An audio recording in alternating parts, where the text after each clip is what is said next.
судот подлегна на притисоците. Одлуката да се изрече притвор за 3 лица, кои се предмет на политички прогон од страна на СЈО, е срамна и без никаков издржан правен аргумент. Одлуката е политичка, а не правна.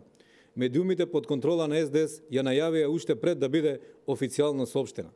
Тоа доволно говори околу начинот на кој што работел судот.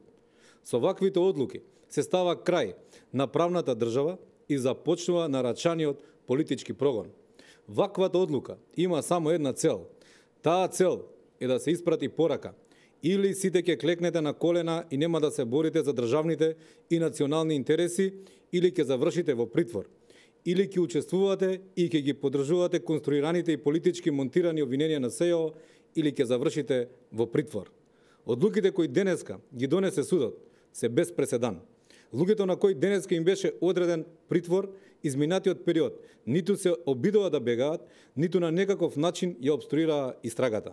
Одлуките кои ги донесе судот се чиста политичка одмазда, нарачана од СДС.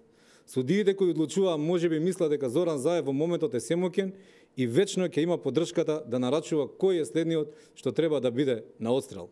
Сакаме да им порачаме дека ништо не е вечно. ВМРО ДПМН ќе се врати на власт. Незаконското работење и одлучување ќе биде предмет на ревизија. Подолг период предупредуваме и укажуваме дека судот не смее да подклекне на притисоците, да заборави на правните аргументи и да почне да одлучува политички.